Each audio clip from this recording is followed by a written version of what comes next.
મિત્રો, જમાના તો ઘણા આવ્યા અને ગયા અને આગળ પણ આવશે, પણ વર્ષો પહેલાં લોકોને જે શાંતિ હતી તે આજે આટલા રૂપિયા કમાતા પણ એવી શાંતિ નથી મળતી. દોસ્તો, હું એક ગુજરાતના નાના ગામથી છું.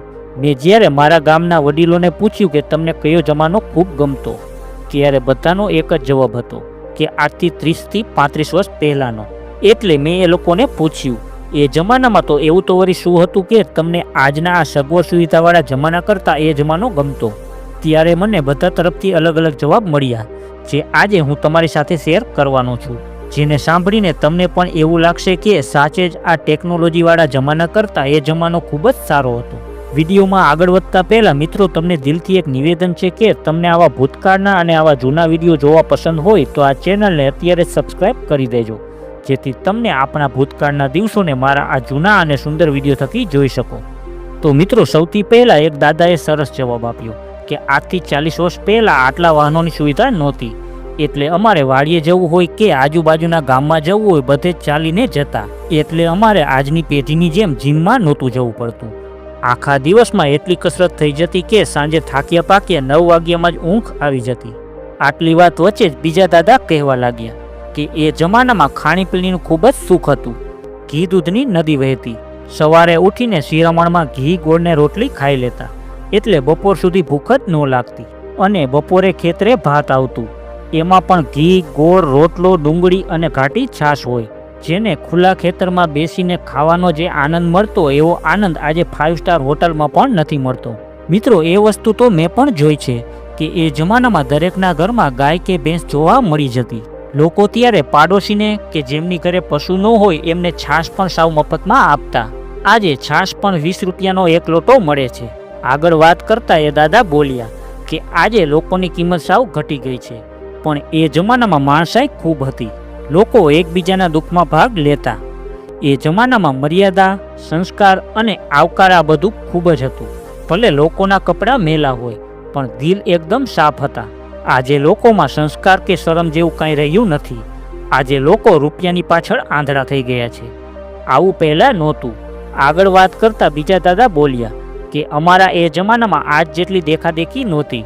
અમારા બાપા વર્ષમાં એકવાર શહેરમાંથી એક કાપડનો મોટો તાકો લઈ આવતા, એમાંથી જ બધા ભાઈના કપડાં સીવાતા. એ જ કપડાં પહેરીને અમે કોઈ તહેવાર હોય કે પછી કોઈ પ્રસંગ હોય, બધું જ આ એક જોડી કપડામાં જ કાઢી નાખતા. આજે લોકો કોઈ પ્રસંગમાં ગયા હોય તો દિવસમાં 3 વખત કપડાં બદલે છે. આજે લોકોને રૂપિયાની કદર નથી. આજે દેખાદેખી ખૂબ વધી ગઈ છે. આટલી વાતમાં એક ગડગડા અવાજે એક વડીલ બોલ્યા, આજે મારો દીકરો શહેરમાં છે અને મારી પાસે 10 વીઘા જમીન છે. મેં ખૂબ તનતોડ મહેનત કરીને ખેતી કરીને એને ભણાવ્યો અને પગભર કર્યો અને એને પરણાવ્યો, પણ હું અને મારા પત્ની જ્યારે પણ શહેરમાં મારા દીકરાના ઘરે જાય તો અમારા વહુને જરા પણ નથી ગમતું. અમારે એકનો એક દીકરો છે, હજી તો અમારા હાથ પગ ચાલે છે, હજી પણ હું ખેતી કરું છું, પણ આગળ જ્યારે કામ નહીં થાય ત્યારે અમારું શું થશે? મિત્રો, આ વાત સાંભળીને હું પણ ભાવુક થઈ ગયો. દોસ્તો, આ વાત આજની પેઢી માટે એક શરમજનક વાત છે.